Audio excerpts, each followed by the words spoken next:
श्रीपाद कह रहे हैं कि देखो, जनेंद्री ने फंसा दिया काम भोग में, नेत्रेंद्री ने फंसा दिया रूप में। सच्ची अगर सावधान न रहे तो ऐसे ऐसे फंसाव हैं कि जीवन ही नष्ट हो जाता है, पूरा जीवन। अब उसको लाख समझा रहे थे, कुछ समझ में नहीं आ रहा था। बस वो ये समझ रहा था कोई आशीर्वाद मिल जाए, जादू टोना मिल जाए कि वो जो हमारी मित्र है वो वापस हमको मिल जाए वापस। बस उसको इतना ही लक्ष्य था।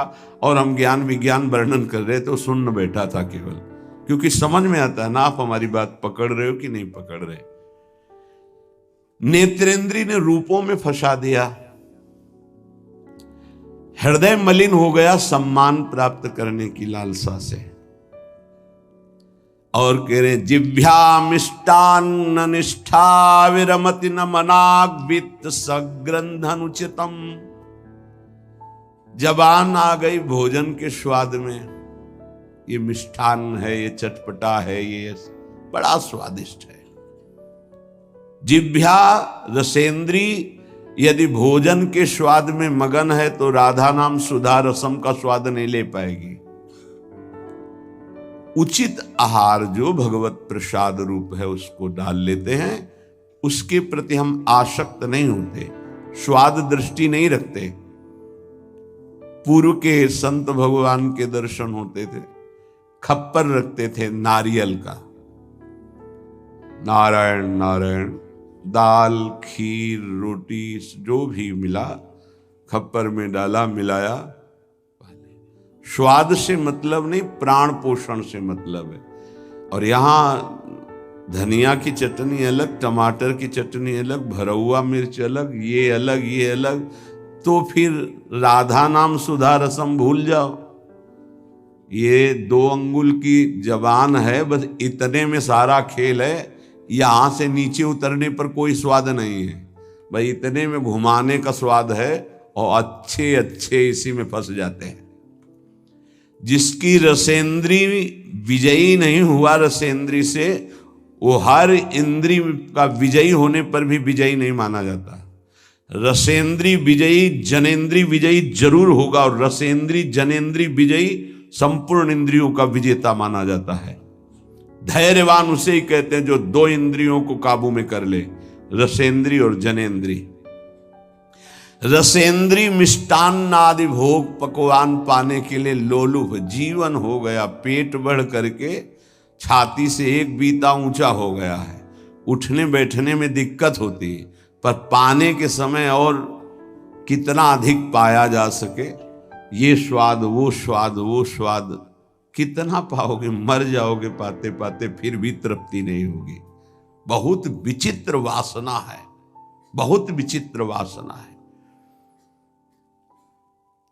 चित्त वित्त सग्रंध अनुचितम। सच्ची बात, आज चरित्र भगवत धर्म मर्यादा इसका महत्व धीरे धीरे समाज से हटता जा रहा है, धन का महत्व होता जा रहा है। क्या दुर्दशा है। बोले मनाग वित्त सग्र धनुचितम।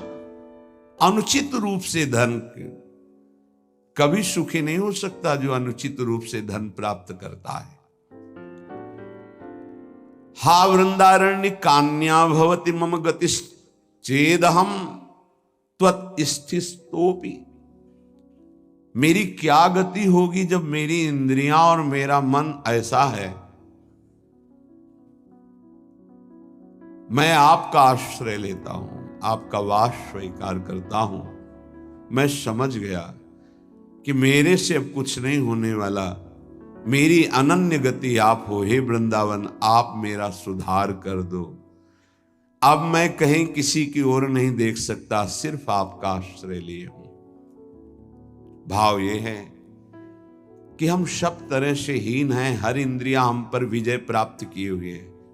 उल्टा इंद्रियों पर हमें विजय प्राप्त करना चाहिए, इंद्रियां हम पर विजयी हो गई हैं। अब हम कैसे मुक्त हों? तो बोले धाम का आश्रय ले लो, बड़ा महत्व है। धाम कृपा करके आपको सत्संग प्रदान करेगा। यदि आप सत्संग के अनुसार सुलझ के चल पावे तो क्या होता है, जन्म जन्मांतर से मलिन बुद्धि होती है और बहुत भागती है बुद्धि। जैसे जंगली नील गाय देखा हो, गर्दन उठाई भागती चली जा रही, ऐसे ये भागती बुद्धि।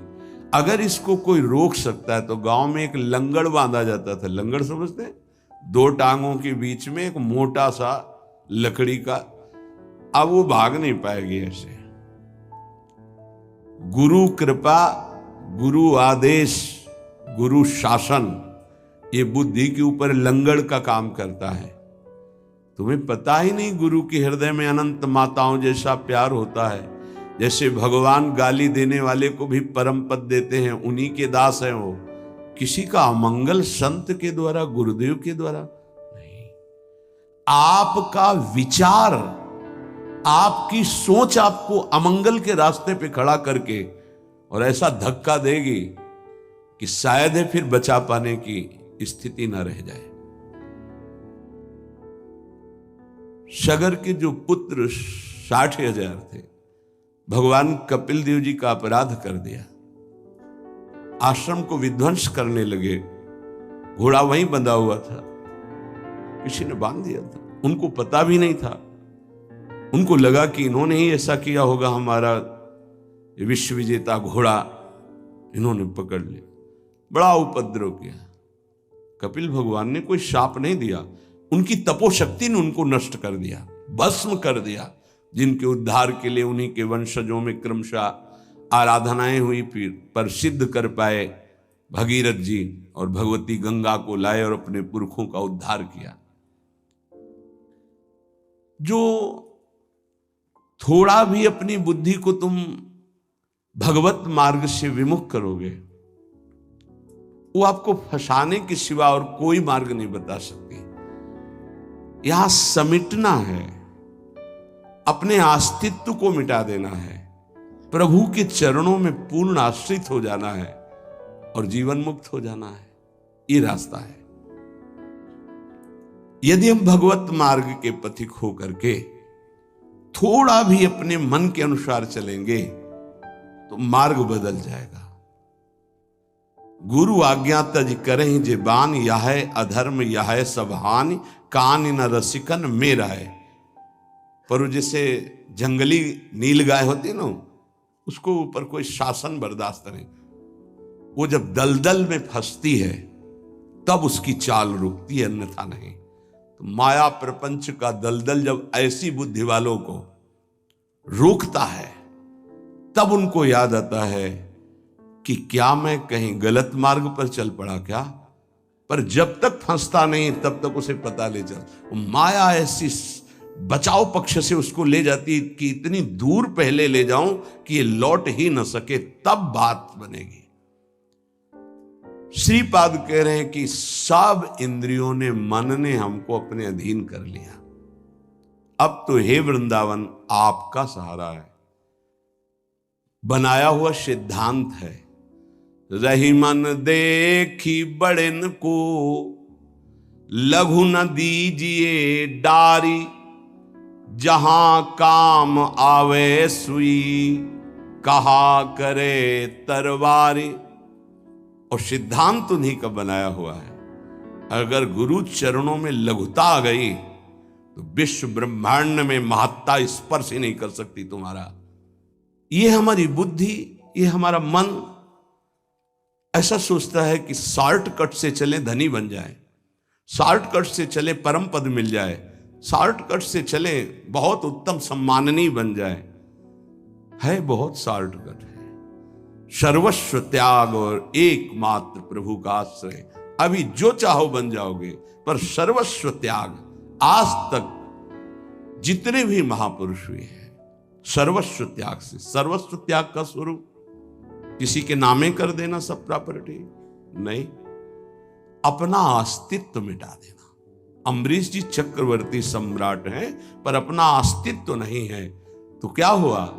सुदर्शन चक्र उनकी रक्षा में है और भगवान दुर्वासा जी को द्विज कहते हैं और अम्बरीश जी को भक्त कहते हैं। अहम भक्त पराधीनो अस्वतंत्र इव द्विज।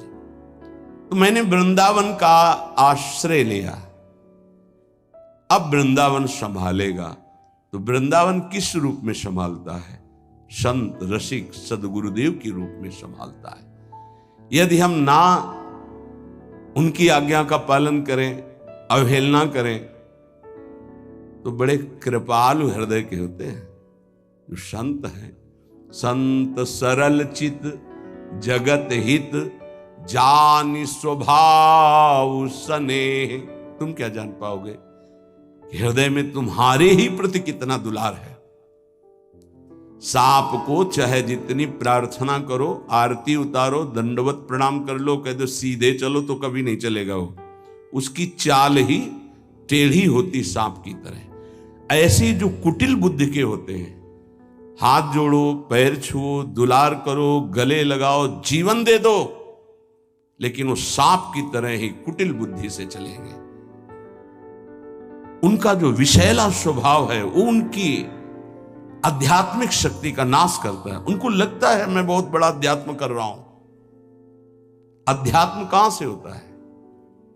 गुरु आज्ञा से होता है। अध्यात्म कहां से होता है?